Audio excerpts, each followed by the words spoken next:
Hakikisha kwenye maisha yako, kwa gharama yoyote ile, ng'ombe wako anayekupa maziwa usiwaonyeshe wanadamu. Yule ng'ombe wako anayekupa maziwa usiwaonyeshe wanadamu, kwa sababu wanadamu hao wanaokuchekea na wengine ulipokamua maziwa uliwapa wakanywa, hautaamini, watampa sumu ng'ombe wako ili asiendelee kukupa maziwa, ili wewe ukose mfanane. Kwa sababu wanadamu tuna roho za korosho, atakuchekea kwa nje lakini moyoni anakuombea uharibikiwe.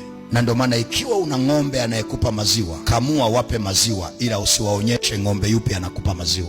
Ikiwa umechimba kisima na kinakupa maji leo, usiwaonyeshe kisima chako kinachokupa maji, watakifikia na watakijaza kifusi. Na watu wengi, visima vyetu vilivyokuwa vinatupa baraka na maji vimefukiwa na watu wetu wa karibu ambao tuliwasimulia na kuwaonyesha visima vyetu vinavyotupa maji. Tulijua watafurahia, watatuombea, hatukujua tunatangaza vita. Na ukishajua hili, mafanikio ni siri, usimwambie kila mtu. Na kama unafikiri natania, nenda katangaze, kawaonyeshe watu wote ng'ombe anayekupa maziwa. Mpeleke kila mtu kwenye kisima chako cha baraka kinachokupa maji. Watakuloga, hutaamini. Wataenda kukulalia kwa waganga makaburini uchi, wanakuloga, hutaamini. Kwa sababu wanadamu walio wengi tuna roho ya wivu, na tuko tayari kufanya kila figisu ili mradi uharibikiwe, tufanane. Na ukishajua hilo, kinachokupa mafanikio kiombe na kitunze, na kiwe siri yako na Mungu. Simweleze kila mtu,